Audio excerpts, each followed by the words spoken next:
우리 총리 말씀들고 또 공부하도 그렇게 여러분 좋은 공부하십시오. 감사합니다. 네.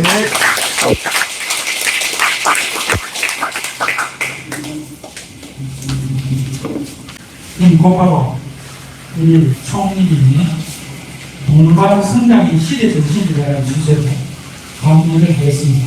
우리 총리님 더 이상 소개할 필요가 없는 분이시죠? 네. 그럼 우리 총리님을 박수로 맞이하겠습니다. 만나러 해서 오늘 배웠습니다. 불러주셔서 고맙습니다. 사실 제가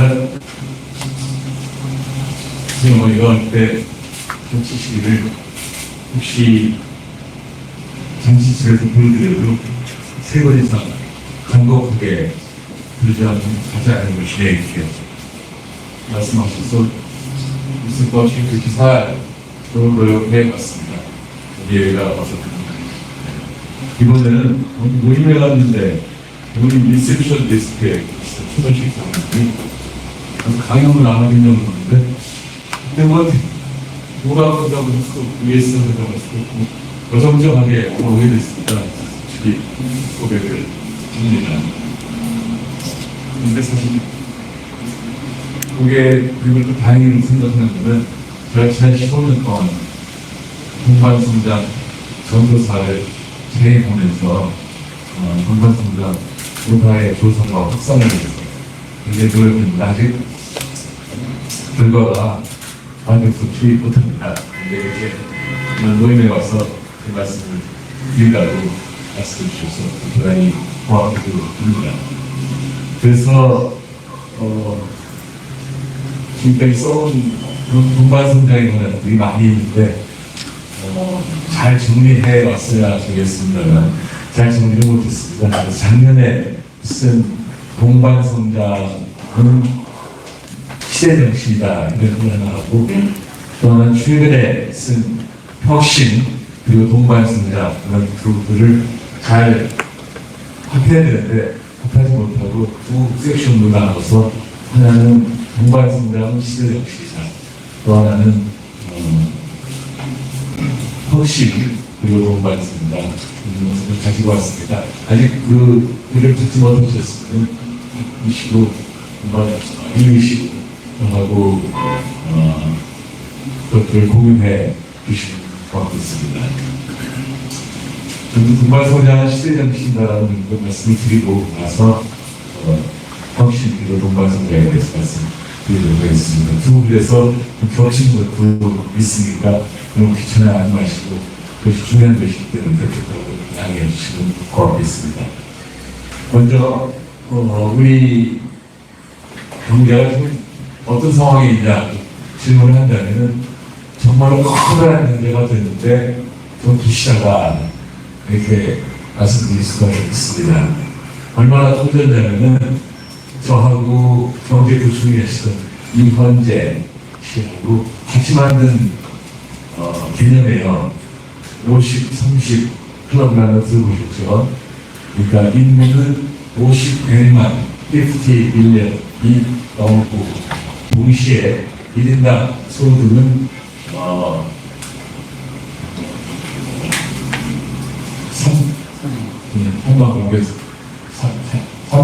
3만 달러 넘는 그런 나라가 세상에 7개밖에 없습니다. 그러니까 소득이 인구가 많으면 1인당 소득이 높아지기 힘들지 않겠습니까? 그래서 50, 30% 낀 나라가 지금 미국, 일본, 독일, 영국, 프랑스, 이태리, 그리고 한국 일곱 나라밖에 없는데 그 중에 하나니까 괜찮은 것 아니겠습니까? 그래서 사실 이것 때문에 이걸 갖고 지난 3년 전인가 하나나라에서 토론토 대학에서 세미나를 하다가 지금 오버를 했어요. 지금 한국은 세계에서 경제적으로 신뢰 강국이다 이렇게 했더니 무슨 카나다 이것을 생긴 사람이 너 이거 G7 국가란 말이냐.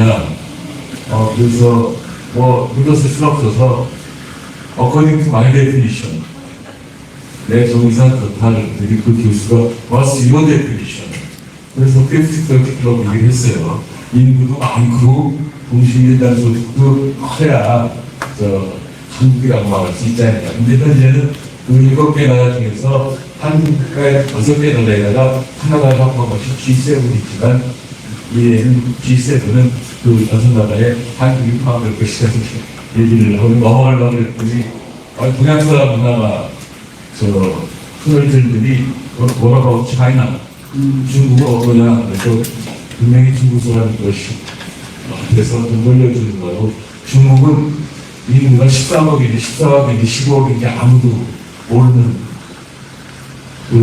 통계가 좀 무시할 게 아니냐. 그런데 1인당 소득은 $10,000밖에 안 되니까 어떻게 세계 경제 질서에 관한 논의를 하고 또 세계 경제 질서 제도에 앞장을 쓸 수 있겠다. 이렇게 넘어갈 수도 있지만 한국이 큰 나라가 됐습니다.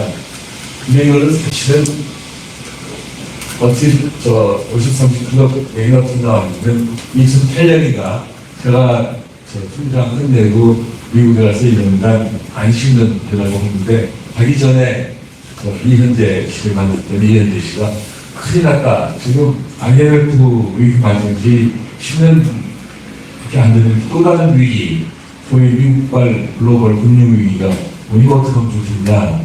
그래서 국민들을 안심시켜야 되겠다 해서 그때 낸 아이디어가 인구를 많으면서 1인당 높이다가 또 한번 한국을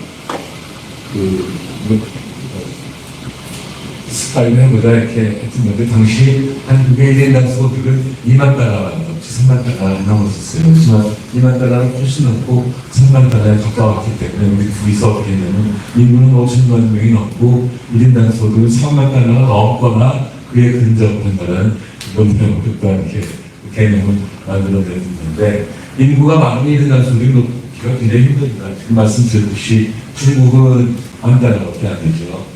인구가 4천만 명이 넘으면서도 동시에 1인당 소득이 $30,000가 넘는 나라로 8개밖에 없어요. 아까 일본 나라에다가 스페인을 정한 정도밖에 안 된다고 이해를 하시는 것 같습니다. 근데 2021년 10월에 드디어 유엔에서 한국을 격상시켰어요. 위치 위상을 격상시킨 게 뭐냐면 유엔의 문구라고 있죠. 유엔 뉴욕 개발회의 United Nations Conference on Trade and Development는 문구타자 기구가 있는데 문구타자는 세계 각국을 다 4주간 하고 분류합니다. 잘 사는 나라, 다시 말해서 북미, 서구, 대양주 이게 B그룹이고 A그룹은 아시아 아프리카, C그룹은 중남미, D그룹은 동북아파 이렇게 하는데 한국은 나라 것도 없이 아시아 국가이기 때문에 A그룹에 속해 있었는데 2022년 7월에 문구타자에서 한국을 B그룹으로 격상시켰어요. 물론 아시아 아프리카 국가 중에서 B그룹에 낀 나라는 그 전까지는 일본밖에 없었는데 우리까지 들어가는 것은 공개적으로도 공식적으로도 우리가 큰 존재가 됐다는 것을 의미하는 게 아닌가 생각을 합니다. 아까 50, 30%는 공식적인 게 아니에요. 우리는 무슨 만들어낸 말이라고 틀림없을 것 같습니다. 이게 큰 나라가 됐는데 지금 한국 경제는 어떤 상황에 있냐 하면 우선 저성장 트렌드로 저성장 트렌드로 들어가고 하나는 또 불균형이 굉장히 심합니다. 저성장 트렌드 방법은요, 한국이 60년대, 70년대에 10% 이상 성장했고, 80년대에 8% 이상 성장했는데, 90년대에 들어서면서부터 높은 성장률을 보이는 게 없어요. 김영삼 정부 때 6%, 여기 다 이것들이 시끄러집니다. 정권받기 때문에. 김대중 5, 노무현 4, 이명박 3, 박근혜 2, 문재인 1점 얼마. 지금 윤석열 대통령도 아마 1점 얼마고, 그 다음에 지금 대통령 이재명 대통령은 얼마 될지 두고 봐야 되겠지만 6, 5, 4, 3, 2, 일정대로 쭉 정권이 바뀔 때마다 굉장히 더 떨어지는 상황이 벌어져 왔습니다. 저성장과 될 거겠죠. 뿐만 아니라 지금 불균형이 굉장히 심한 것이 우선 소득 불균형만 따져보더라도 이렇게 보수가 있습니다. 돈 제일 잘 버는 1%가 전체 소득의 15%까지가요. 1%가 15%. 그거 불균형이 가긴 안 오시죠. 부자들 마음대로 특히 이재용도 있고, 최태원도 있고, 고강도도 있고, 정의선도 있는데, 그 사람들을 포함한 50만 명, 인구가 50만 명이니까 1%면 50만 아니겠습니까? 50만 명의 사람들이 전체 소득의 14.7, 여기 15%까지 간다 그러면 글쎄 불균형 같기도 한데 잘 모르겠는데 생각이 드는데 소득 10%, 상위 10%가 전체 소득의 47%까지 됩니다. 47%는 반을 내면서 50이라고 할 수도 있고 50은 절반 아닙니까? 그러니까 이거 다시 말을 하면은 전체 상위 10%가 반뼈내고 나머지 반을 90%가 나눠 갖는다 그러면은 확실히 불균형이라고 생각할 수 있지 않겠습니까? 그것이 바로 양극화, 한국의 양극화의 모습이고 그 4대 그룹이 전체 경제에서 차지하는 비중이 세계 어느 나라에서 찾아볼 수 없을 정도로 대단하다 이렇게 보면 불균형이라고 볼수 있고 현재 한국 경제는 큰 경제가 됐다 그러나 저성장과 양극화 상황이 있기 때문에 그래서 고쳐야 한다는데 문제의식을 가질 수 있겠죠. 그래서 지난 15년 이상 했습니다만 하끝나고 나서 굉장히 이쁘게 생긴 할머니가 떡을 주셨으면 떡을 그린들이 오늘 다 좋은데 인간 성장이 정의가 좀 틀린 것 같습니다. 그래서 뭐가 틀렸습니까? 저는 잘 못 알아들었어요. 근데 제 친구는 금방 질문이 나오고 알아들었다고 여기서 한 1분 이상 걸린 다음에 이해가 되는데 더불어면 더불어 성장하고가 뭐냐? 더불어는 민주당이다. 그래서 알겠습니다. 민주당이 더불어 빼고 자치 성장하고 다시 성장하고 함께 나누는 사람이시고 제일 있습니다. 그래서 쉽게 얘기하면 go together, go together, let's go together, we go together. 옛날 용서내가 봐도 지금 통계가 보면 여기저기에서 we go together를 많이 있는데 그냥 같이 가자는 것이지 그게 아닌 것이보다 이렇게 좀 더 자세하게 말씀드리겠습니다. 자, 그러면 문제가 뭐냐면 성장률을 높이자, 양극화는 좀 완화하자 이런 거죠. 그 성장률을 높인다, 성장을 더 많이 넣는다, 성장을 더 넣는다. 그럼 뭐가 필요하냐 질문해 볼 수가 있고, 그거는 경제를 보는 간단한 시각이 좀 있어야 됩니다. 경제는 두 가지 시각으로 볼 수가 있어요. 하나는 거시적 시각이고, 하나는 미시적 시각입니다. 거시적 시각은 어떤 스페이스의 숲을 멀리서 망원경을 가지고 보는 게 거시적 시각으로 보는 것이고, 미시적 시각은 그 숲을 구성하고 있는 나무 하나하나로 나무와 나무 간의 관계를 현미경 갖고 보듯이 하는 것이 미시적 시각이라고 얘기할 수가 있습니다. 그럼 거시적 시각에서 한 경제를 보자면 그 경제가 잘 되려면 꼭 공급 측에서도 좋고 수입 측도 좋고 그래야 되는데 공급 측에서 좋다는 건 뭘까요? 한 경제가 거시적으로 볼 때 공급 측이 잘 나아가게 되면 생산 능력이 계속 확충된다 이렇게 얘기할 수가 있지 않겠습니까? 생산 능력을 확충한다는 것은 기업들이 투자한다는 거예요. 투자는 누가 하냐? 기업은 합니다. 그런데 기업은 대기업도 있고 중소기업도 있죠. 크게 분류할 수 있지만 크게 대기업과 중소기업으로 분류된다고 칠 때 한국은 지난 30년간 대기업도 중소기업도 투자를 게을리했습니다. 게을리했다는 말 종합회는 투자를 잘 안 했습니다. 대기업도 투자 안 하고 중소기업도 투자 안 하고 여기서 투자라고 하는 것은 아파트 투자를 말하는 것이 아니라 설비 투자를 얘기하는 것인데 대기업도 안 하고 중소기업도 안 하고 20, 30년이 많이 30년 이상 계속되는 것이 한국의 현실입니다. 대기업은 왜 투자 안 하냐? 대기업은 돈은 많은데 투자할 데가 없어요. 먼저 투자할 욕심이 별로 없고, 먼저 플러스 현금 많이 가지고 있어야 정부로부터 강제 구조조정 가능한다는 걸 교훈을 받고 있습니다. 우선 이제 투자할 때 방기념은 없습니다. 아까 한국처럼 큰 경기에서 대기업이 투자를 하려면 첨단 핵심 기술이 있어야 되는데 한국은 정말로 첨단 핵심 기술이 없습니다. 아까 말씀하신 부분도 좀 굉장히 부족합니다. 그러니까 투자할 대상이 마땅치 않습니다. 아니, 한국의 지금 R&D 지출이 세계 5등이고 경제 규모로 봐서는 이스라엘과 함께 세계 1, 2등인데 왜 투자할 데가 없냐 하면 그 대답은 한국의 R&D는 첨단 핵심 기술을 만들어내는 구조도 있지 않고 주로 D에 집중돼 있다. R&D 지출이 많은데 R에 대한 지출이 아니고 D에 대한 지출이다. 즉 디벨롭먼트에 대한 지출이고 그 알량한 R&D 할 때 리서치 앤 디벨롭먼트 하지 않습니까? 한국은 리서치라기보다는 리파이먼트에 불과하고 꼼꼼하는 한국 경제 건설이라고 있습니다. R&D 지출은 많은데 주로 D에 지출하는 거고 또 R에 대한 그 남의 아이디어를 가진 분들이 CIA가 없다는 말씀일 수가 있는 것이죠.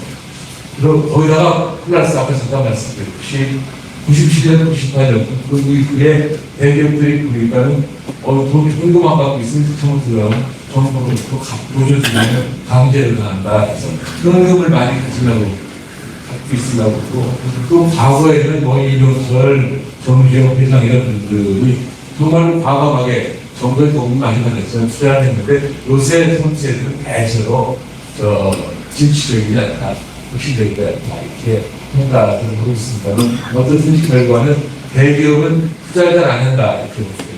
중소기업은 어떠냐면요. 중소기업은 어느 나라가 최고급 기술을 가지고 투자하는 건 아니고 최고급 기술보다 못한 기술을 가지고 투자한다고 하는데 돈이 없는 거예요. 대기업, 중소기업. 그래서 투자할 때 많은데 돈이 없는 게 중소기업이고 대기업은 돈은 많은데 투자할 거 없는 거예요. 이게 한국 경제의 현실이고 공급 측면에서 무엇이 문제를 볼 때 현실이라고 할 수가 있습니다. 여러분 대기업들이 돈 많은 거는 무슨 이벤트라고 할까? 정치적 변화가 있을 때마다 금방 짐작할 수 있지 않습니까?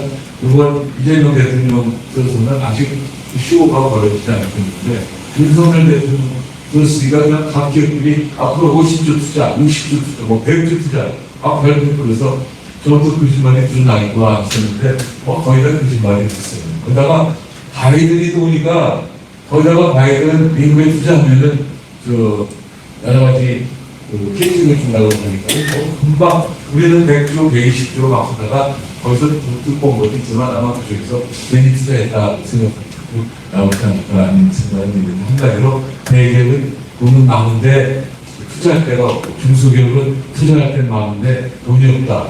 그럼 이 투자를 다른 다 생각 안 하고 부장님 대기업으로 이미 들어가는 거라도 앞으로 대기업으로 끌 돈이 중소기업으로 흘러 들어가도록 하는 방법은 없을까? 이게 생각해 볼 수도 있겠죠. 대기업은 돈은 많은 거 없어요. 투자를 하고 중소기업은 투자하고 싶은데 돈이 없다고 그러면은 대기업으로 끌 돈이 중소기업으로 흘도록 할 수 있지 않을까 생각합니다. 그냥 쉽게는요. 제가 동반성장위원장 지금 동반성장연구소 이사장이지만 동반성장위원회가 생길 때는 제가 초대 위원장을 했는데 그때 제가 제안한 아이디어는 첫째 중소기업 적합업종을 정하자. 중소기업 적합업종이 굉장히 많이 있을 수가 있어. 금방 생각하는 게 뭐예요? 된장, 간장, 고추장, 콩나물 이런 것들 대개 가지 못하게 하고 중소기업에 있도록 하는 게 레미콘 다 중소기업에 돼요. LED 조명등 그 다음에 광산지들이 많이 나오죠. 그런 거 다 중소기업이 해도 되는데 뭐하러 얘기해 단지 이미 거기 들어가서 성공한 데는 말라는 얘기를 가서 보는 이 빌딩이 센터 빌딩인가 봐요. 아주 그 앞에 센터 굉장히 있었는데 굉장히 멀리서 엄청 와봤는데 저 센터 관장 아시죠? 네. 센터 관장하고 옛날 거기 그다음에부터 맛을 봐야 맛을 보는 센터 관장 그거 빼고 새로 들어오는 되게 좋습니다. 애미코는 그것까지 이런 식으로 해갖고 중소기업 적합업종을 정하자. 두 번째는 정부가 세금 걷어서 그걸 정말 많이 쓰지 않습니까? 세금 걷은 이상으로 많이 써서 개정됐죠. 정말 많이 여러 가지 주문도 하고 월급 주는데 대기업이 이런저런 발주를 할 때 20억 미만, 저희가 아까 50억 미만 경우 들고 있습니다만 20억 미만은 중소기업으로 제가 대기업 한테 발주하면 대기업을 가져다가 계열을 딱 집어넣고 이런 계열에서 하고 또는 대기업을 먹는 현상이 벌어지고 있어요. 여기 현실입니다. 그러니까 어떤 정부의 지출은 중소기업한테 직접 해라 이렇게 하는 방법이죠. 만약에 이런 두 가지가 없다면 중소기업 돈이 많이 들어갈 텐데 그 돈이 대기업으로 들어가는 것이 좋겠다. 보다 직접적으로는 그러니까 이제 제가 10몇 년 전이니까 13, 14년 전에 막 두들겨 맞았죠. 제가 이익 공유를 발표했어요. 초과 이익 공유. 그런 것보다 이익이 더 많이 나오면은 그 초과된 부분은 자기하고 협력하는 중소기업들한테 좀 나눠주면 어떠냐. 그랬더니 그냥 어떤 회장님이 나오셔서 초과 이익 공유 들어오지도 못했다. 이게 자본주의 뭐냐, 사회주의 뭐냐, 공산주의 뭐냐, 나 한 번도 못 들어갔다고 그러는데. 그 말씀 듣고서는 제가 그 재벌 그룹의 스태프들이 얼마나 허약한지를 알 수가 있었어요. 초과 이익 공유, 초과 빼고 이익 공유라는 게 영어로 프로핏 쉐어링이에요. 미국 말입니다. 이 프로핏 쉐어링을 하자는 이익이 많이 남으면 그것의 일부를 협력 중소기업한테 하고 넘어가고 어떠냐 이런 얘기예요. 한번 생각해 보세요. 이건 제 이 프로핏 쉐어링이라는 말은 몇 년 전에 할리우드에서 나왔습니다. 여러분 할리우드 뭔지 잘 아시죠? 할리우드라는 데는 영화 만드는데요. 몇 년 동안 해서 세계 영화에 가장 앞서 있지 않습니까? 최근 우리나라 영화 거기 진출했다 할지라도 굉장히 고마운 좋은 일이지만 별거 아닙니다. 아직까지는. 근데 할리우드에서 그 영화 제작자들의 영화 방식은 뭐냐면 영화 만들 때 감독, 배우, 또 배우처를 정해놓고 그들한테 뭘 줘요? 어릴 다 듣는 말씀입니다. 개런티. 아니면 워낙 마음이 개런티가 아니라 러닝 개런티입니다. 러닝 개런티를 다 해주고 영화가 잘 될지 안 될지 모르고 잘 안 되면 영화 제작자 내가 손을 보고 잘 되면 대박이 나면 너희들한테 나머지 이게 프로필 쉐어링 시스템이에요. 금방 이해되시죠? 그래서 할리우드 방법이 좋아갖고 오늘날 영화가 이렇게 됐고 최근에 우리나라가 그래도 몇몇 영화가 세계에서 주목을 받게 된 거는 이 영화계는 지금 중국으로 해서 나온 기계입니다. 중국으로 해서 그 프로필 쉐어링 제도를 테크닉이 있기 때문에 그걸 다 볼 수 있는데 여러분 또 다른 예를 하나 물어볼게요. 저는 그 야구는 대한민국 누구보다도 더 좋아하지만 미식축구는 미국에서 오래 살았는데 또 잘 모르긴 하나 미식축구 NFL 내셔널 풋볼 리그의 운영 방식은 뭐냐면요. 정말 어떻게 보면 사회주의적이에요. 이건 프로핏 쉐어링도 아니고 레비뉴 쉐어링입니다. 이익 공유가 아니라 수익 공유인데요. 팀이 32개가 있어요.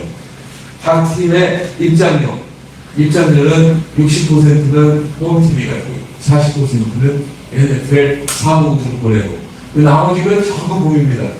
대부분의 프로스포츠 수익은 광고입니다. 광고. 우리는 별거 아니니까 미국이나 유럽은 그 프로스포츠의 주 수입이 광고인데 그 광고를 전부 중앙으로 오는 겁니다. 텍사스 카우보이스. 글쎄 텍사스 카우보이스 광고 얼마나 다 사무국인데 어딘가 피츠버그 스틸러스 거기 다 사무국인데 사무국의 중개료 40% 입장료, 그 다음에 여러분들 멀추다이징이라는 거 아시죠? 상품화, 이게 롯데자이언스의 200호, 유니폼, 저 백, 저 구두 이런 것도 전부 만들어 하는 겁니다. 거기서도 또 제가 우리 형제한테는 그렇게 얘기하고 안 보는데 요새는 듣는 것 같은데 그 멀천다이징의 성적을 롯데는 부산에서만 하겠다고 부산은 서울서만 하겠다고 그럴 필요가 뭐 있어요. 부산 광복동에서도 부산 비어스 뭐 양미지에 할 수도 있고 서울 중물바닥에서도 뭐 미대호 유니폼을 할 수 있는데 그걸 안 하다가 이제는 통합으로 하게 됐습니다만 그 멀천다이징 수입을 전부 중앙 그다음에 라이선싱이라는 게 있어요. 야구에 관한 모든 것은 축구에 관한 모든 것은 NFL의 사무국 허락을 받아야 됩니다. 예를 들어서 한국은 이준석 씨가 독립야구단을 만들겠다는 게 되면 KBO의 허락을 받아야 됩니다. 이게 라이선싱이에요. 정말 들어갑니다. 라이선싱, 멀천다이징, 중계료, 입장의 40%를 전부 중앙에다가 중앙 사무국에 내면은 사무국이 벌써 전부 32분의 1을 나눠줍니다. 그러니까 각 팀이 세비 비슷하니까는 전력도 스카우트 비용이 들지 않습니까? 전력도 비슷비슷해서 1970년부터 지금까지 2년 연속해서 우승한 팀이 없어요. 그거 괜찮지 않습니까? 혼자서 매일 예를 헤이트 타이니스다, 삼성 라이온스다, 정규리그 몇 년 동안 우승하고 그런 것보다는 나눠서 우승하니까 관중들도 좋고 각 경기가 박진감을 준다는 것수가 있습니다. 이렇게 얘기하면 아마 선생님들은 그건 다 서비스 부분이잖아 할 수 있으니까 제일 좋은 말씀드렸습니다. 여러분들 에어컨 캐리어, 자동차의 크라이슬러, 그다음에 비행기 부품에 놓을 수 있는 건 전부 다 프로페셔널하고 있습니다. 그래서 좀 속 시원하게 말씀을 드리자면 대기업이 하나 있고 간단하게 중소기업이 하나 있다고 할 때 우리 무엇을 만들어서 수출한다고 칩시다. 그렇다면은 대기업하고 중소기업이 약속을 하는 거예요. 우리 대기업은 100원 먹는데 100원 먹는 거는 너하고 나눠 갑니다. 그러니까 우리가 열심히 내가고 부품 잘 보내다 나오고 그러고 그 중소기업으로서는 열심히 부품 만들 테니까 니들 이익 많이 나오면 좀 나눠 가자 이런 거. 그게 최근에 나온 동반성장 미국에 나온 아이디어인데 CSB라고 Creating Shared Value 공유 가치를 같이 창출하자 이런 거. 한국은요 무섭죠. 이 쉐어 공유 나오면 금방 빨리 이렇게 나오는 거거든요.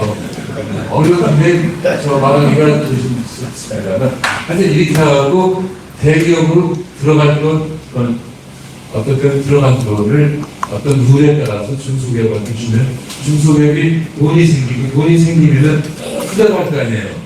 돈이 없으면 투자 못했으니까 돈이 생기면 투자를 하고 투자 늘면 생산 늘고 생산 늘면 고용 늘고 고용 늘면 소득 늘고 소득 늘면 소비 늘면 시장이 활발해져갖고 투자를 더 늘려갖고 선순환이 일어날 수가 있습니다. 성장이 잘 될 수가 있을 뿐만 아니라 지금 선순환의 고리에 중소기업이 주로 있지 않습니까? 여러분 소득이나 부의 불균형이라고 하는 것이 어디서 온 거예요? 중소기업 때문에 온 거 아니겠습니까? 그렇기 때문에 이 소득 분배부에도 상당히 해결할 수 있다. 이것이 이제 단기에서 동반성장 정책이라고 말할 수가 있는데 아까 제가 말씀드렸어요. 거시적으로 보자면은 공급 사이드가 완화될 거 하다, 수요 사이드도 완화해야 되는데 생산 능력이 막 확충되는 건 좋은데 그 확충된 능력을 발휘해서 물건을 만들면 그 물건을 누가 사줘야 돼요. 누가 아무나 안 사주면 창고에 들어가고 아무런 의미가 없는 거 아니겠습니까? 사준 건 물론 해외에서 바이오를 사가는 그거는 그 사람들의 결정이고 국내인들의 결정이라고 그리고 소비가 아니겠습니까? 소비가 늘어줘야지 경제가 잘 됩니다. 저는 15만 원부터 55만 원까지가 나눠주는 건 별 의미가 없다고 생각이 들고 어떤 들지가 그래도 안 하는 것보다 조금 늘어나지는 모르겠습니다만 소비가 늘어나려면 어떻게 해야 되겠습니까? 무슨 소득이 많아야 그렇지 않습니까? 근데 대한민국은요 70년대까지만 해도 전체 만든 그 생산의 80% 정도가 가계였는데 지금 70%가 안 나요.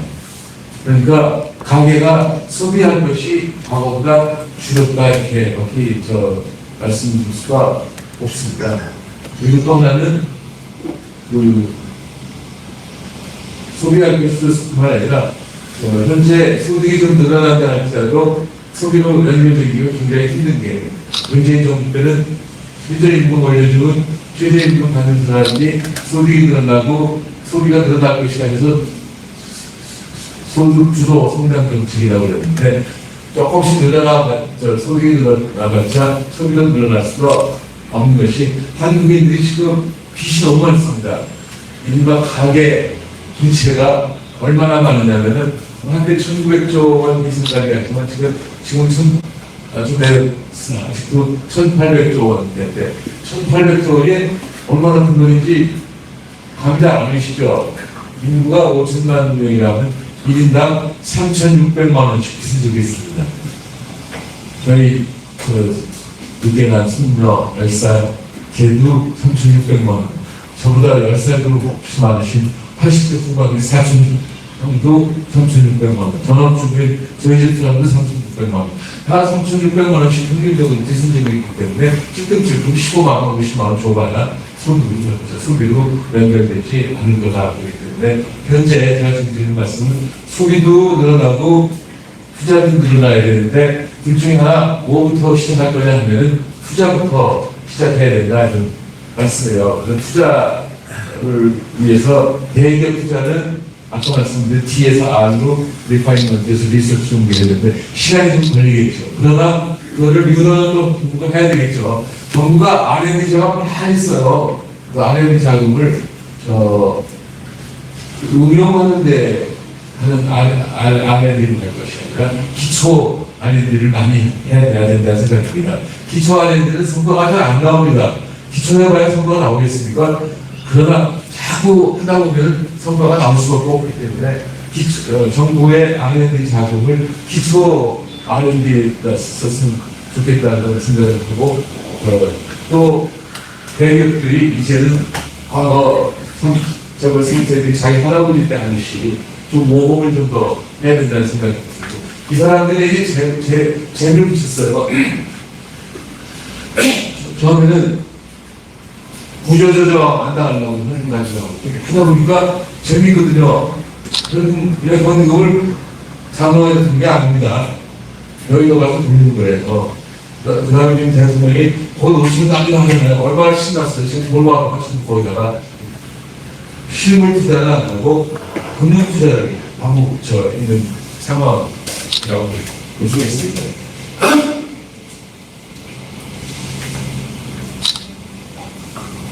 어떻든지 지금 소비도 투자들의 투자는 기초에 투자를 많이 해야 됩니다. 소비는 뭐 크게 있을 수 있다면 가계의 소득이 많이 나도록 유도하는 수밖에 없는데 지금 정말로 만들어낸 거를 상당 부분 기업의 머무르겠습니다. 자, 현재를 한번 들어보겠습니다. 기업도 대기업의 머무르게 해주시죠. 제가 건강성장위원회 위원장이 초대위원장이 되어서 첫 도입을 했습니다. 2010년 12월 13일 여의도에서 했는데 그때 건강성장위원회는 당시도 지금도 비슷할 겁니다만 대기업 대표 9명, 중소기업 대표 9명, 공익 대표 6명, 공간성장위원장 25명 모임인데 어느 대기업에서 대표가 회의 시작 10분도 안 돼갖고 위원장님 이거 법적 근거가 있는 겁니까? 공간성장위원회 대통령이 만들어갖고 저를 안 하겠다 생각하다가 분명해서 간 건데 법적 근거가 있는 겁니까? 그래서 참 당황했어요. 그래갖고 사회보던 안정화 사무총장이고 안정은 어떻게 생각하세요? 전 잘 모르겠는데요. 저도 잘 모릅니다. 그때는 끝까지 다 갔습니다. 그래서 그날 저녁에 지금 친구한테 뭐라고 그랬더니 어쩔 그거 있다니 무슨 말이야. 너 그것도 모르냐고 그랬어요. 글쎄 말이야. 우리 어머니가 어복지에서 사는 사람이 어복지에서 사는 사람이 데려오려고 그게 법공부 하지 말라는 걸로 알아서 학교 다닐 때 법공부 주말을 빼고 했다. 고등학교 1년 시간도 수학도 안 듣고 대학 가서도 필수 과목 2학점밖에 안 썼는데 근데 법칙근거가 뭐야 그랬더니 대한민국 어느 법전인가 동반성장위원회라는 말이 나와야 법적으로 있는 거는데 근데 그런 생각 없이 그냥 위원회 만드는 거 공식인 거죠. 그래서 제가 1년 동안 노기를 했습니다. 그 당시에는 국회에 어릴 때 상공위원회가 지식경제위원회에 있었어요. 지식경제위원회 국회의원들 김영환, 충북지사, 김성태, 그다음에 TV에 나오고요. 강서구의 국회의원, 또 강창희 주인대사 하는 세 분한테 거짓말하고 결국 1년 동안 격수를 샀습니다. 선생님이 그리고 이런 일이 있는데 좀 어디 법정에 넣어달라고 그랬더니 상생협력법에 동반성장 지수는 공정거래위원회와 동반성장위원회가 공동으로 작성한다. 이걸 넣어줘갖고 동반성장위원회 법적 근거가 1년 뒤에 나왔습니다만 그때 그런 식으로 대개는 마이너스이십니다만 그때 또 하나 정말로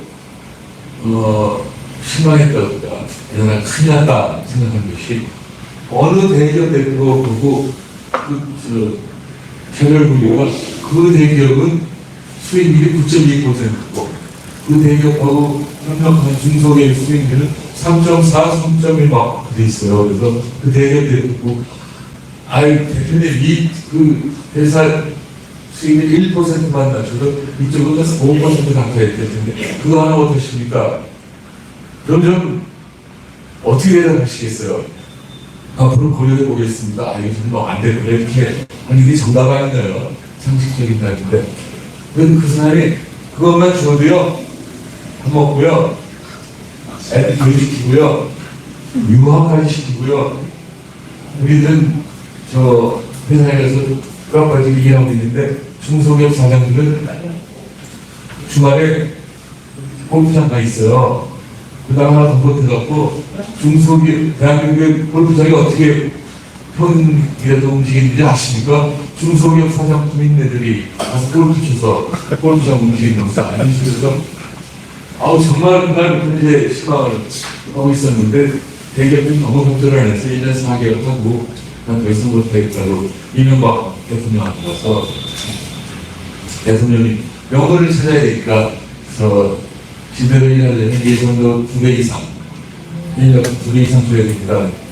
대답을 안 하셔서 대통령이 이렇게 또 대답 대통령이 큰 소리 세 번째 했더니 이명박 대통령이 총리 그동안 일 많이 했다고 뭐가 되겠는데요. 그래서 그만두란 말이구나. 그냥 그만뒀습니다. 1년 4개월 동안 그만두고 났는데 또 어린적 생각이 났어요. 성비를 놀다가 또 생각이 났는데 그 어린적 생각이 난 분은 프랭크 스코필드라고 들어보셨죠? 한국명 스코필드 박사라는 분이 중학교 넣어주셨어요. 중학교도 못 가고 이제 취직하려고 하고 있었는데 우리 친구 아버지 어머니가 집에 오셔서는 너 중학교 안 가고 취직한다면서 그래서 그렇습니다. 공부 잘한다면서 지금부터 경성교사인데 시험 공부해.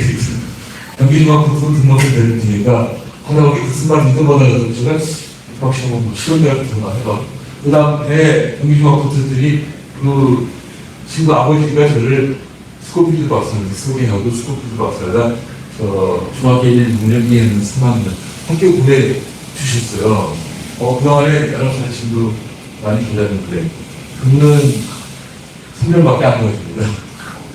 그래서 고등학교에서 큰일 나고 이렇게 좋은가 이런 어떻게 사정을 알았는지 또 담임 선생님이 너 가정교사 안 할래서 하겠습니다. 그래서 너 고등학교 때도 다 가정교사 했습니다. 고1 때는 시간제가 됩니다. 고1 고사 때 입주제 가정교사예요. 입주제 가정교사는 노동 조건이 아주 낮았습니다. 5시 반까지 기가 6시까지 그 학생 학교가 고1 때 중위가르치고 고3 때 개중위가르치고 5시 반 기가 6시까지 캐치볼 6시 반까지 샤워 7시까지 식사, 7시 반까지 TV 뉴스 9시 반까지 하십니까?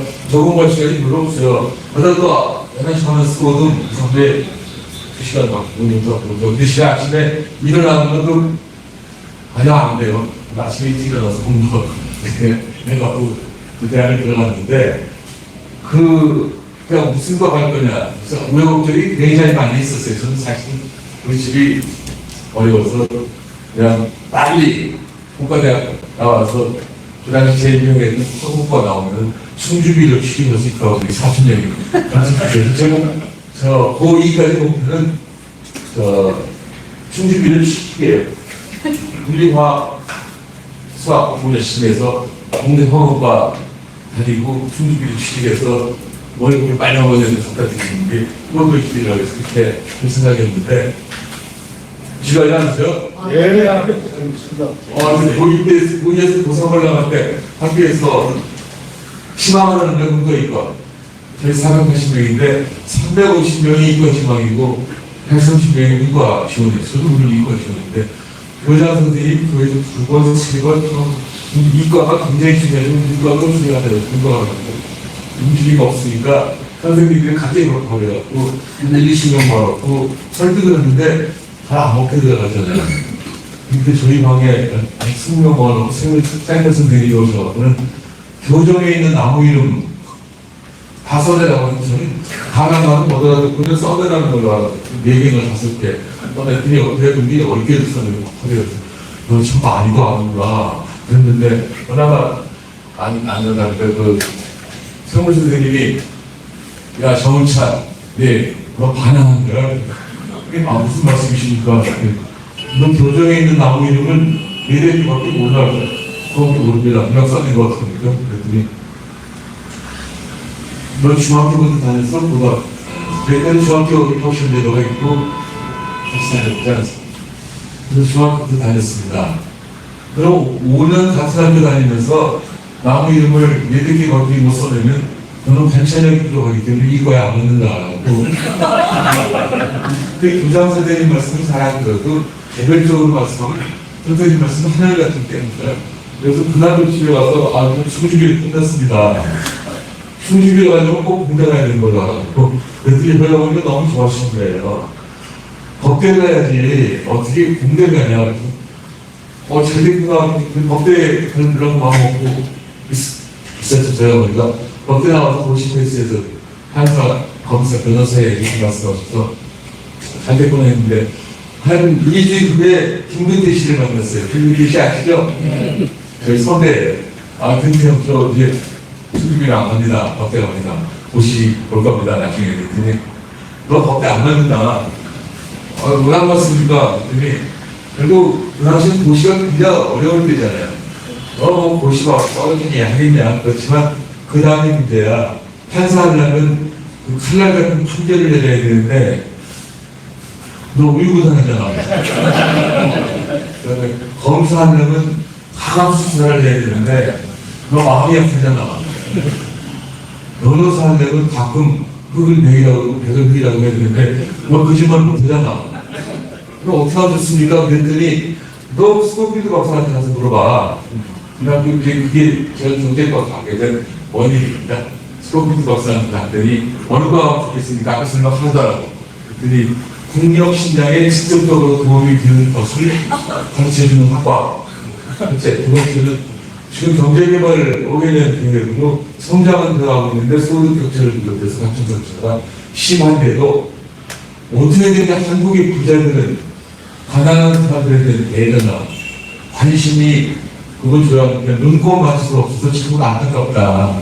그러니까 각종 격차를 줄일 수 있는 방안도 가르쳐주는 학과 그 조건이 갖춰지도록 하라고 따져보니까 경제가 어렵어서 경제가 간 겁니다. 그래서 이제 분만성장위원회를 가지고 쉬고 있는데 한 두 달 쉬고 있는데 스코필드 박사 생각이 났어요.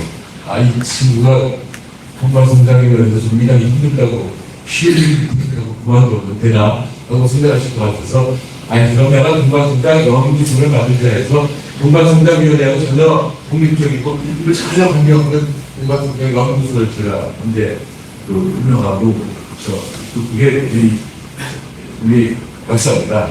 아까 말씀드린 다시 말씀드리면 단기 정치를 일단 경제를 살려놔야 되는데 돈이 중소기업으로 흔들어 가요. 대기업이 안 가면 전부 돈이다.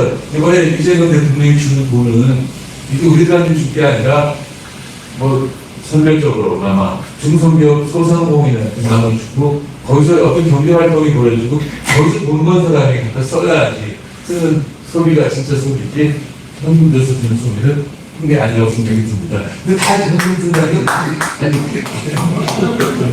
좋아하네요. 저희가 어디부터 신나갖고 이걸 받아갖고 우리 태연이 뭐 사줄까 그렇습니다. 이게 단기 정책이라고 좀 시간이 없으면 많이 한데요. 중기 정책은 결국 중소기업에 사람이 그게 돼야 돼요. 많아요. 그런 게 있어요. 그렇습니다. 월급이 작아요. 일본, 독일, 미국은 중소기업의 월급이 대기업의 월급의 평균 한 80% 가까이 되는데 우리는 지금 50%밖에 안 되니까 한 가지예요. 두 번째로는 대기업이 되게 적은 분들은 서울에 있기 때문에 문화생활이 충분히 할 수 있는데 중소기업들은 서울 외곽이나 지방에 있기 때문에 잘 안 나가는 거예요. 그래서 이걸 해결해야 됩니다. 문화시설, 복지시설도 만들어주고 월급을 직접 줄 수 없는데 다른 방법으로 유도를 한다든지 이런저런 방법으로 사람이 중소기업으로 가도록 유도를 하고 그게 제일 중요한 거고 그 다음에는 R&D 자금이 지금 대기업으로 많이 가요. 왜 그럴까요? 정부에서 일하는 사람들이 배분을 했는데 정부에서 일하는 정말 높은 관료들은 중소기업들하고 안 놀아요. 여러분들이 되게 대기업들하고 먹지 중소기업들하고 먹겠습니까? 그렇죠. 대기업들이 만나는 사람들이 어떤 사람이에요? 그 사람들한테 매일 얘기 듣는데 그 사람들이 대기업 사람들이기 때문에 R&D 자금 배분할 때 대기업의 필요가 훨씬 더 풍성스러운 느껴지는 것이죠. 중소기업 사람들은 정부 보이회를 만들 기회가 없습니다. 그들의 애를 말할 수가 없죠. 그래서 제가 정부에 있을 때 대통령한테 여러 가지 건의를 했습니다만 그 중에 하나가 R&D 자금을 배분하는 총책을 중소기업 출신으로 시키자. 아주 중견기업 출신으로 시키자고 했는데 그런 말씀 많이 그 말씀 결국 안 듣는 걸 먹고 그러셨어요. 이명박 대통령이 좋은 점이 많아요. 돈 관리는 좀 잘못했는지 몰라도 경청 스타일입니다. 1시간, 2시간. 아까 그 동반성장 위원회를 제가 건의해서 만든 겁니다. 어떤 중견기업인이 저희 총리실에 찾아와서 오자마자 돈총이가 이만하죠? 워낙 쌌는데 왜 그러십니까?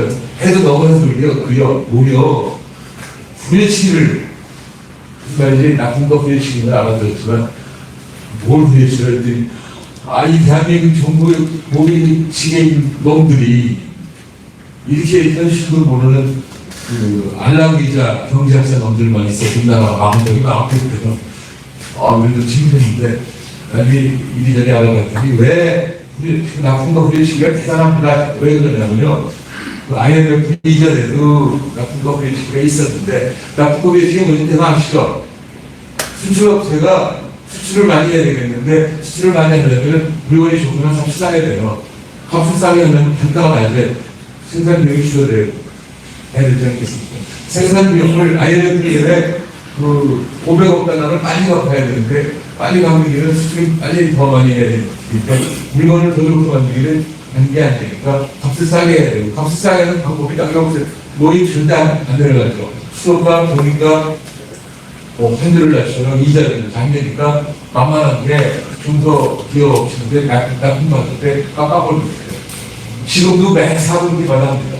그 당시는 10%, 15%인데 요새는 뭐 18%도 세련됐다니까 당시에는 그냥 대기업 부장 녀석이 중소기업 사장한테 이번에 15%가 끝인데 요새는 대기업들 임원들이 중소기업 사장한테 이번에 7%에도 괜찮을까요? 이렇게 세련되게 강의하지만 매 4분기로 나오고 있어요. 굉장히 심한 겁니다. 제가 말씀드린 그런 거를 좀 주의자잖아요. 미시적으로 보잖아요.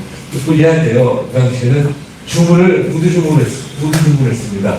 서면 주문해야 되지 않습니까? 10개 만들어달라고 해서 10개 만들어, 7개 만든다고 그랬는데, 그럼 서면 주문. 지금 서면 주문이 일반적입니다. 그 다음에 그것은 어음결제를 많이 했는데, 요즘 어음결제 상당히 없어졌고요. 더 중요한 것은 사실 기술 발전이 내가 중소기업의 기술을 한 직거를 생각해갖고 훔쳐가요. 이런 거가 이 소송이 벌어지는데, 소송 걸어봐야 중소기업은 이길 수가 없어요. 몇 김회장, 이렇게 시키고 있지만, 대기업은 김회장 되고, 중소기업은 작은 변호사들이 아예 변호사 될 돈이 없어서 그러면 치는 거예요. 근데 2, 3년 끝나면 이기고서도 배상을 얼마 주는지 아세요? 3천만 원. 2, 3년 싸시면 그런 식으로 지금 이게 현실이지만 하여튼 단기의 공식적이 많지만 중기에는 사람이 그도록 가도록 하고 안에 있는 자금이 그리 가도록 해야 된다는 말씀이죠. 저희 이명박 대통령 제가 한 말씀 상당히 많이 드셨어요. 우리가 현실을 여기다가 얘기하고 중기업 7,800을 올리는 대기업이 중견기업이라고 하길래 대통령한테 나서 중견기업인이 1인 갔다 미국을 가겠다고 합니다. 대통령이 특단의 조치를 취하시는 중소기업 소상공인은 오죽하겠습니까? 이 나라 파탄납니다. 그래서 통과성장위원회가 생긴 거예요. 그런 말씀도 잘 듣는 분이죠. 나도 많이 듣는데 근데 지금 너무 안타까운 거가 세종시 개선안을 통과시키려고 세종시 개선안 뭔지 되게 아시죠? 세종시 지금처럼 다양한 것도 아니고 그냥 행정부가 끝나가는 것도 아니고 행정부의 일부만 가갖고 행정중심 복합도시 만든 거예요. 근데 그때 안 됩니다. 다 가든지 아니면 행정도시가 나가든지 전체 다 가든지 해야 되는데 제가 생각하기에는 아예 안 나오고 우리는 이미 다른 플러스 이런 이해하고 공주하고 거기다가 기업도시, 교육도시, 문화도시, 과학도시도 만듭시다 이렇게 이게 개선하는데 이게 국회 가서 통과가 안 될 것 같아요. 박근혜 대표가 자기가 대통령 나오고 싶으니까 그걸 충청도 끌어내야 되는 거예요. 노무현 후보가 충청도 끌을 어떤 대통령을 혹시 박근혜 대통령 되려면 충청도 끌을 얻어야 되겠다. 그러니까 충청도를 유리하게 한 거고요. 저는 충청도 놈이 또 충청도를 유리하게 한다고 욕을 많이 먹었죠. 제가 충청도에 3다이메이셔널 3차원적인 매형입니다. 하나는 충청도에 있는 세종시 개선한 데서 또 하나는 하나의 승무나 부산도에 승무에서 또 황우석 교수가 부회선남인데 봐주지 않고 파면시키고 3차원 했어요. 그러니까 그때 제가 이명박 대통령 보고 대통령님 박근혜 대표를 불러서 당신 다음번에 대통령 만들어주니까 정치한 10대 오기 먹지 못해 대통령 만들어주니까 세종시 개선에 찬성해라. 근데 그 말 했을 때 대통령 안 될 거예요. 그래서 안 되죠. 그들이 나중에 다 보여줄게요. 그 다음에 또 하나는 무슨 얘기냐면 국회의원 선생님한테 자꾸 전화를 해서 세종시 개선안을 좀 도와달라고 하십시오. 그냥 도와달라고 개선 얘기하지 마십시오. 그들은 정치적이었나봐요. 국회의원들이 대통령이 나한테 직접 전화 걸어서 세종시 개선안을 통과시켜달라고 할 정도는 내가 무슨 잘못이 있으니까 했겠지. 그냥 했을까? 그냥 고소한테 가니까 그것도 안 하시고 해외 나가셔가지고 6월 29일날 기계대로 제가 총리권 했어요. 그때 그만 거기에 자꾸 판단 방법을 신간에 아니 안 됩니다. 근데 저 대통령 왕제야 대통령께서 뛰는다 필요했고요. 저 그러니까 말을 안 주셨는데 장기로는 결국 아까 제가 말씀드렸듯이 그 R&D에서 R이 중요하다고 그랬는데 그거를 교육을 잘 시켜서 사람들 내보내야 되지 않습니까? 대학에서. 그래서 교육 중심을 이뤄야 되는데 제가 총장 때 정말 많이 했습니다. 제가 사고하는데 그거 한번 보여드릴게요. 제가 얘기하고 제가 한번 읽어드리겠습니다. 함께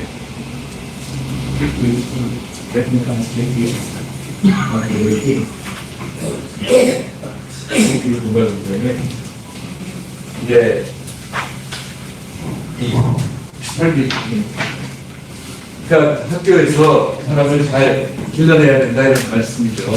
대학 사람들이 대기업에 가서 R&D한테 진짜 리서치 해야 된다. 이 시스템이 안 돼 있어요. 제가 신문에서는 막 그냥 시각 넣고 공학 속도 연대 서울대 막 사람들 왔다 갔다 하는 거죠. 그런 일을 주인공이 얘기했거든요. 근데 18일이 아니야. 근데 저 2에 더 돌리지 않나? 여기 있습니다. 여기 보세요.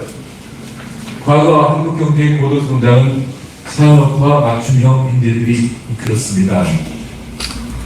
듣고 이해하고 응용하고 배우고 남한테 전달하는 게 옛날 교육 방식이고 그걸 충분했었어요. 따라간다니까. 저도 그런 속에서 원인하고 있는 건 아니겠습니까? 그러나 미래는 유연하고 창의적인 인재들이 필요합니다. 교육심이 필요합니다. 첫째는 한국의 교육을 철저하게 지도체에서 최소체 바꿔야 된다고 생각합니다. 세계의 거의 모든 나라들이 아침에 하루 1시간 이상 체육하고 제가 미국 가도 그렇고 영국 가도 그렇고 심지어 일본 가도 그런 걸 봤는데 우리는 그냥 아침부터 가서 공부를 할 거. 공부해야 몰라도 되는 걸 너무 많이 가르치는 게 교육이 아닐까 생각합니다. 이건 초중고 대학 다 마찬가지라고 생각합니다. 그래서 저는 저희 여러분들한테 같이 말합니다. 가을 시키자면 체육과를 시켜라. 체육과에도 많아요. 수영도 있고 스케이팅도 있고. 그러나 그건 잘하는데 그 이상도 다른 걸 시키는지 잘 모르지만 저 수영하고 스케이팅 과에는 제가 좀 됩니다. 한 달에 몇십만 원 줘야 돼요. 그 다음에 두 번째, 창의력.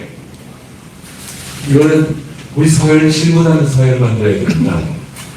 여러분 유대인들이 머리는 좋은 거 같죠? 유대인들 좋아하는 거 같죠? 요새 이단을 너무 잔인하게 때리대요. 하지만 이스라엘 사람들이 경제학의 경우는 노벨상 받은 50% 이상이 유대인이에요. 딴 것도 상당히 그럴 겁니다만 그 유대인들이 어떻게 사냐면요. 학교 갔다 오는 자식들한테 꼭 질문한다. 오늘 선생님한테 질문했어? 네. 무슨 질문이냐? 이런 질문입니다. 대답 어떻게 하셨는데? 이렇게 대답을 했습니다. 그럼 또 여기 나는 그 선생님 대답에 전적으로 찬성, 전적으로 반대, 부분적 찬성을 하루에 1시간씩 거의 안 돼요. 그런 가운데서 새로운 생각이 안 나오고 있으니까 우리는 요새는 잘 모르지만 우리 아이들이 뭐 친구 어머니들이 너를 몇 등 했어? 몇 점 받았어? 가장 고급스러운 질문이 뭐냐면 혹시 너 선생님 질문에 용감하게 대답했어? 이게 질문이 그거 말고 선생님한테 질문해야 된다는 것이죠. 세 번째, 교육의 질서 전환. 이거는 정말 대학 줄여야 됩니다.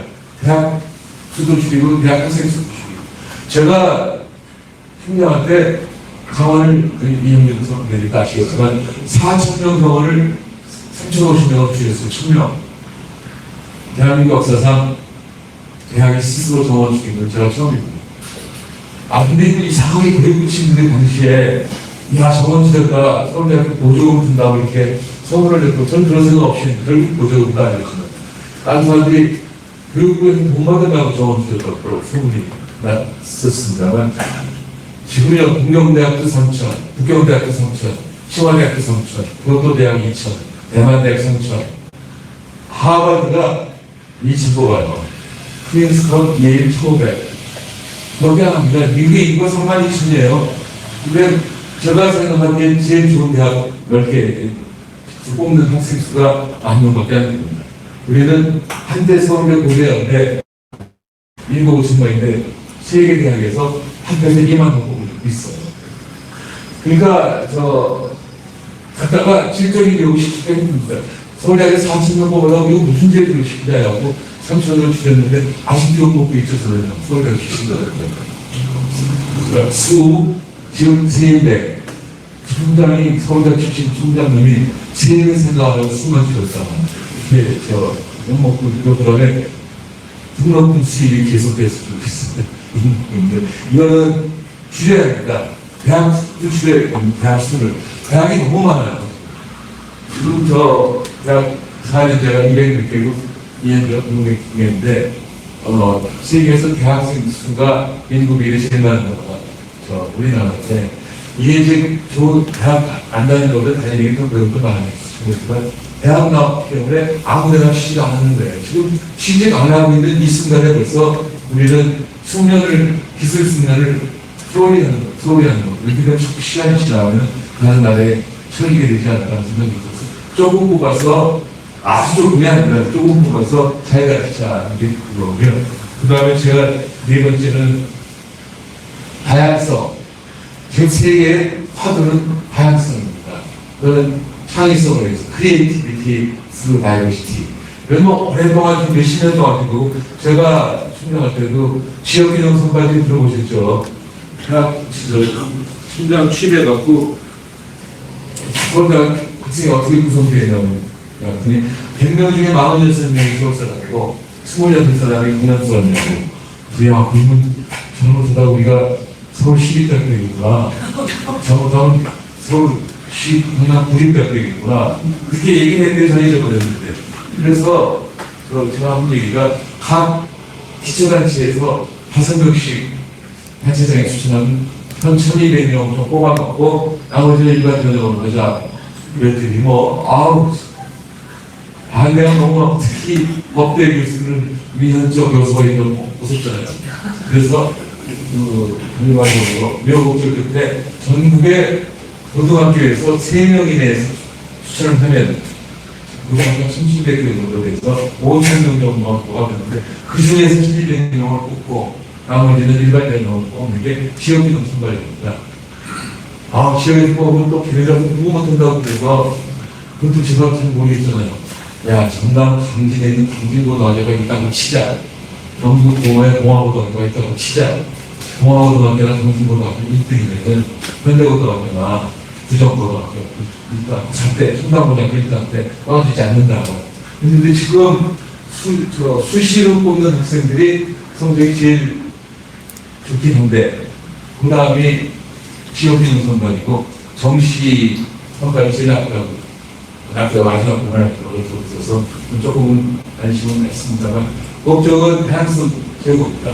서울대학교 학생들이 다양하게 구성되어 있어야 남들한테 배우지 막 고등학교에서 데려다 놨고 뭘 그렇게 많이 배우고 있습니까?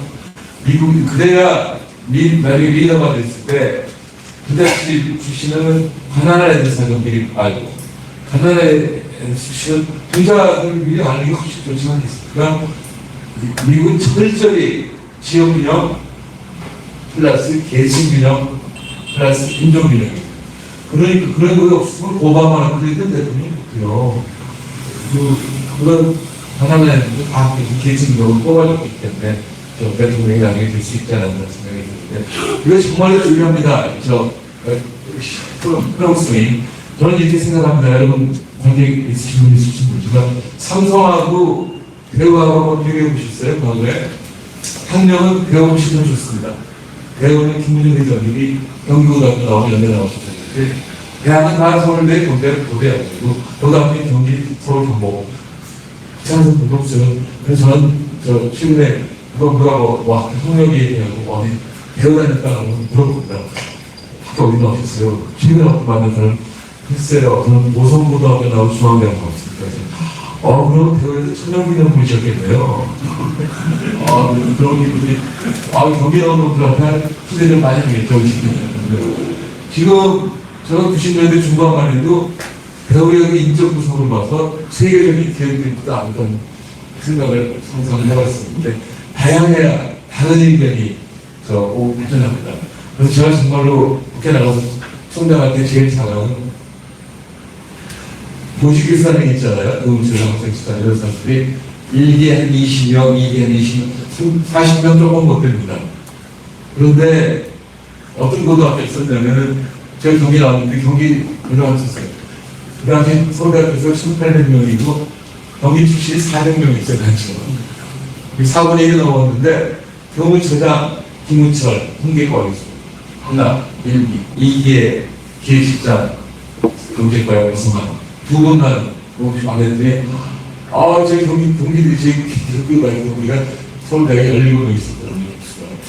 걔네들이 전화가 오고, 야, 지나가 좀 잘 났다. 막 비웃고, 과거 총장들은 경기 안 나온 사람들 경기를 40명 중에 15명 썼는데 어떻게 하면 경기 나온 놈이 2명밖에 안 쓰냐고 해서 야, 경기 나온 사람들이 무슨 생각하는지 대학 나는 알잖아. 딴 데 나온 사람들이 무슨 생각하는지 들어야 일을 잘하지 않냐? 그래서 그냥 그때 넘어갔는데 그래도 저는 그거가 굉장히 사랑스럽게 생각됩니다.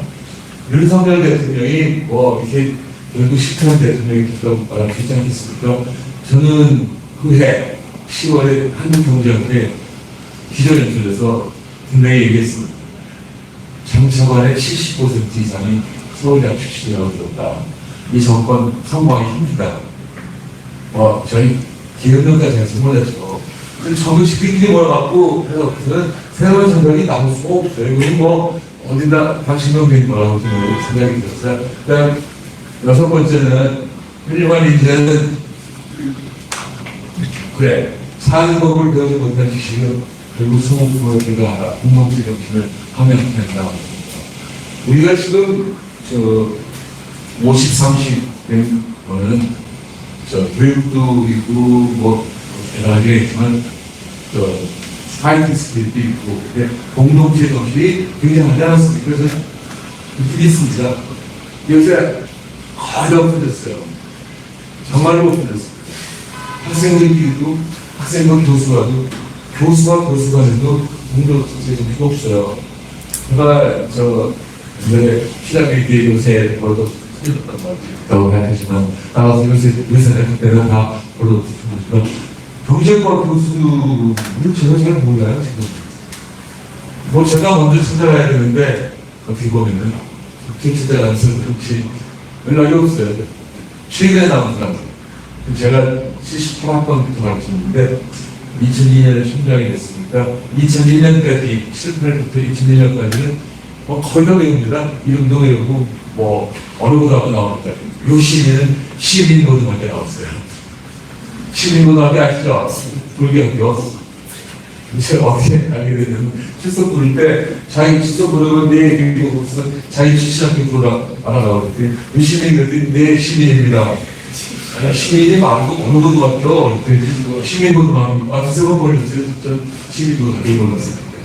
근데 그 정도인데 요새 그 후에 오는 사람들도 저 같으면 좀 접촉도 하고 이런저런 학교 같은 데 가면 충분히 만날 수 있는데 안 나와요.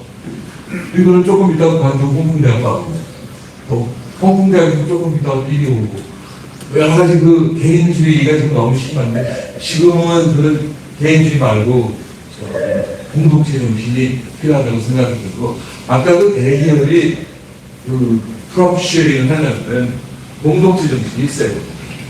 아까 말씀드렸죠. 그것만 줘도요. 밥 먹고 우리 없이 안 좋을 것 같습니다. 그런 거 말고 내가 큰 사람, 강한 사람이면 작은 사람이 약한 사람하고 같이 살아야 되거든. 공동체 정신이 있어야 되지 않나 생각이 들고요. 제가 너무 많이 얘기 때문에 저는 그 정도만 하고 그 뒤에 두 가지가 나왔습니다. 그래서 제기적인 출생비라고 동방적으로 나오는 제가 자신 있게 말합니다. 2019년에 파이낸셜 타임즈에서 캐피탈리즘 리세팅 캐피탈리즘 저분들이 재설정이라는 큰 특집이 나왔고 파이낸셜 타임즈 그다음 미국의 대기업들 모이는 비즈니스 라운드 테이블이가 CEO와 노시명인가 모이는 그래서 앞으로 자본주의는 주주의 이익을 위한 자본주의는 안 된다. 이해 관계자, 심지어 소비자, 다른 생산자, 지방자치단까지 다 해야 된다는 거죠. 자본주의가 그쪽으로 가고 앞으로 저는 완전히 그쪽 가는 거고 그 다음에 분반 성장하고 4천 5천이 ESG예요.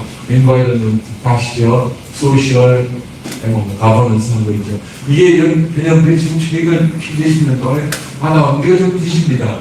ESG는 안 했다가 손해볼까봐 있습니다. 신앙 나왔어요. 그런데 다른 것에 대해서 관심이 없는데 저는 뭐 혹시 그게 되더라고 아마 거기 코퍼레이트 소셜 리스폰서빌리티 CSR 그다음에 굿 코퍼레이트 시즌 GCC 굿 코퍼레이트 시즌 ESG 뭐 CSV 이렇게 있으니까 또 한번 이거 보시면 또 같은 생각이 들고요. 끝으로 한 말씀만 더 드리자면 여기 통일관계에 대한 분들 좀 계신 것 같은데 지금 현재로서는 저희 거짓말 써도 뭐 용서하십시오. 김정은이 저렇게 대단치도 있지만 저는 언젠가 통일이 될 거라고 보고 지금 현재 남북 간의 힘은 분명히 별로 없습니다. 지금 저쪽이 팩트가 아니고 그렇지만 저쪽이 무너질지 생각할지 저는 모르지만 어떻게 되든지 간에 남북이 통일되면 남한테 도움이 되고 그게 도움이 될 거라고 생각하고 저는 남한에게 좀 통일이 될 거라고 생각하는데 거기에 대응을 해갖고 조금이라도 많이 좀 붙여놓고 해야 되지 않을까 그런 생각이 있는데 아까 모두에 말씀드렸지만 이제 두 가지를 모아놓은 건데 두 번째 그런 기술 역량을 어떻게 강화할 것이냐 이런 것을 이제 좀 있습니다. 한번 여러분들이 이거 보시면 좋을 것 같습니다. 창조는 어떻게 하고 교육은 어떻게 하고 그다음에 제도의 인력은 어떻게 통달을 하겠습니까? 한번 여기서 읽어보시면 좋을 것 같습니다. 너무 구석없이 말씀드렸으면 합니다만 제 말씀이 정도로 하고 아무거나 질문하시면 제가 아는 범위 내에서 답변드립니다. 네. 안녕하세요. 저 칼미스트 김준입니다. 뭐 하셨어요? 음악. 네. 음악소리 하시는 대로. 네. 음악소리. 네. 그 친구의 친구인데. 네. 저희 고등학교 선배입니다. 지금 저성장, 고성장을 뛰어넘어 공감 성장을 말씀드리잖아요. 너무 감동이 깊겠고, 저 개인적으로는 뿌리 깊은 성장, 공감하는 그 성장을 제자들과 추구하면서 하는 것 같아서요. 그랬는데 이런 데 해서 이런 것들을 말씀해 주시니까 우리의 생각들이 달려지는 않구나, 생각하면서 디지털 시대에 또 다른 말로 우리가 풍랑을 여는 시대라는 게 필요하지 않습니까? 풍랑을 여는 시대. 네. 그게 필요하죠. 그런데 이런 그 성장을 말씀해 주셔서 너무 감사드리고요. 다른 게 아니라 그냥 지덕지를 말씀하셨는데 그게 채덕지로 대안이라고 말씀하셨죠.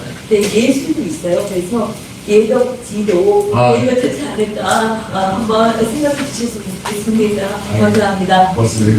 의식한 저를 지적하고 계십니다. 그럼 두 가지만 말씀드리겠습니다. 대답을. 하나는 제가 이제 아들하고 따라왔는데 딸은 뒤늦게 로천을 걷고 당연히 시켰고 다른 아들은 7년 전에 그러면 또 애가 늦게 나가고 몇 살이에요? 4학년 고등학교 그냥 아까 말씀드렸죠 협력기를 강조한다고 말씀드렸는데 제가 이걸 너무 좋아해요.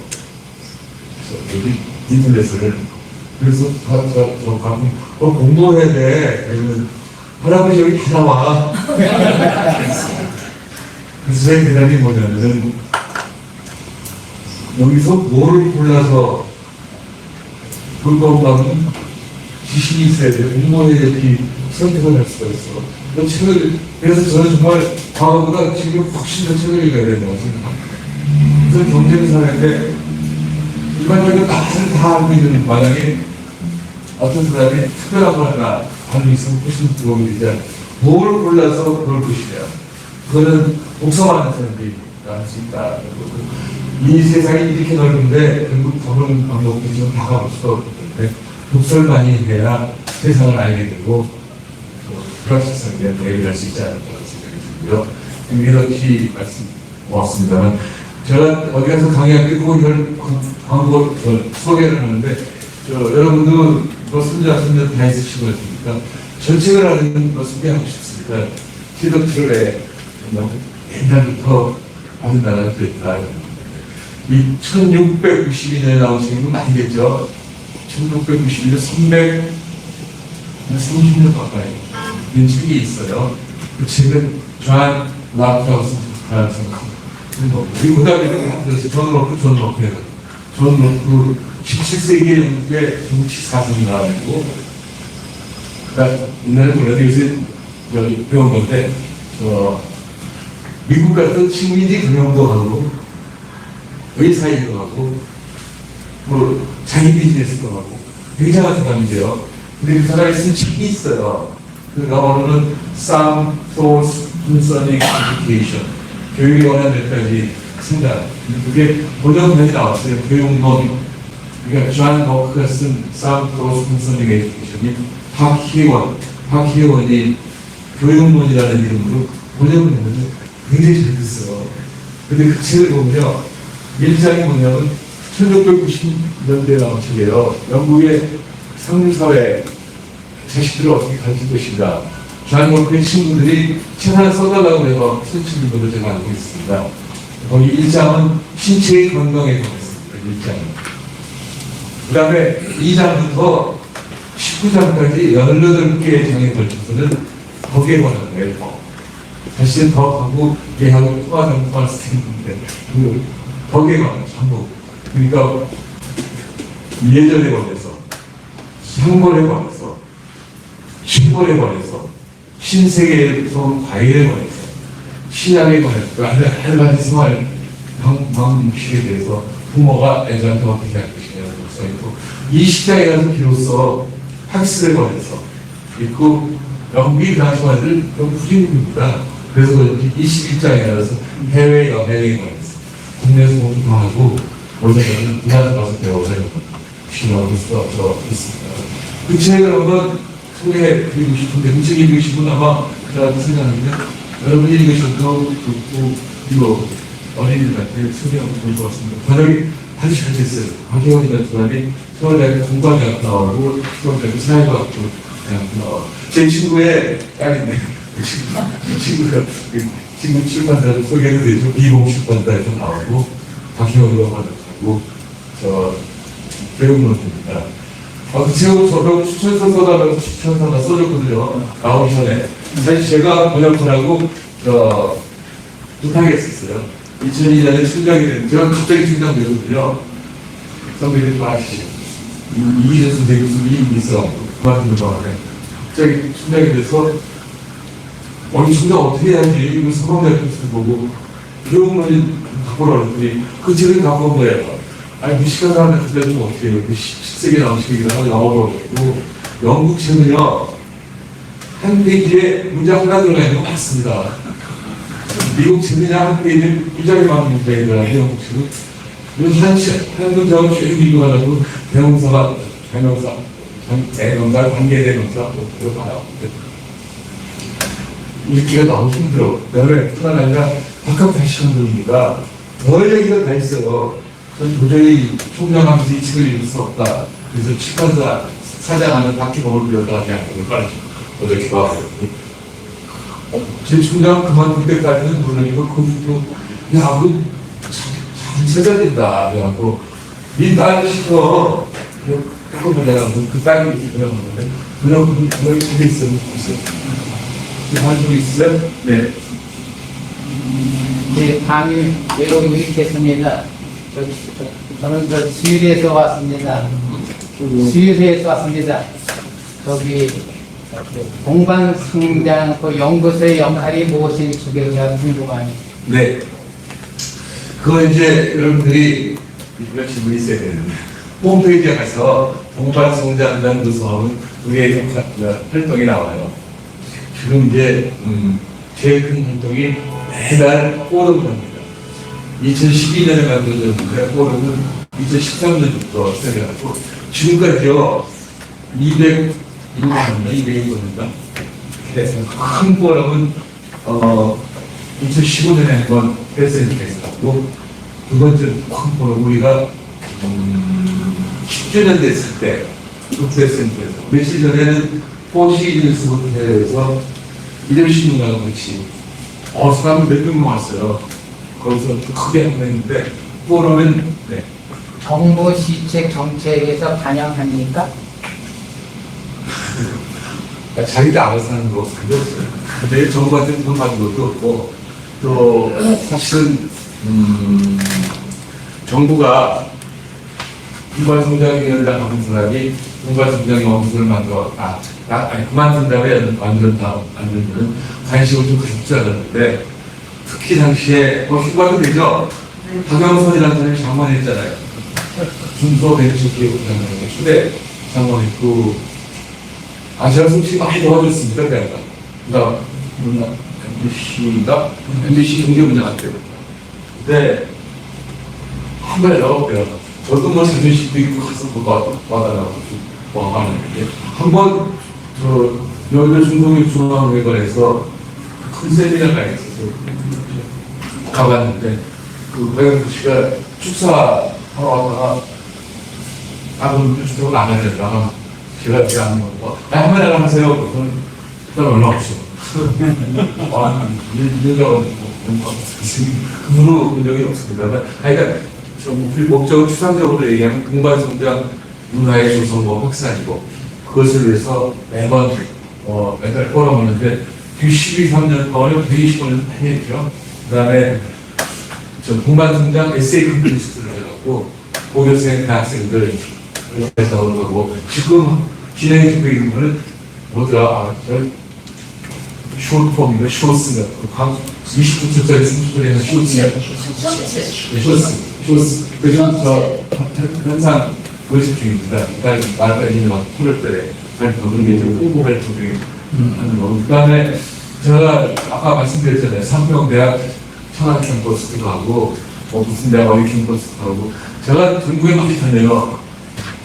저희 집사람이 논리죠. 영양가 없이 되게 많이 다니더라고요.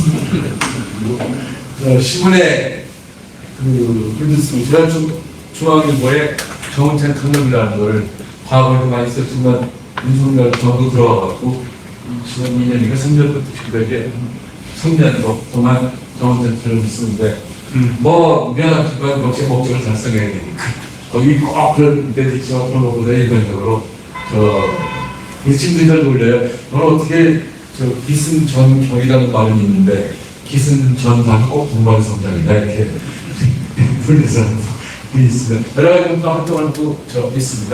이 문화를 이렇게 완전히 아니게만 해도 저희 여러분 있는 것 같아요. 아무 목적은 없어요. 고맙습니다. 네. 저는 국민께서 행정을 마치고 해서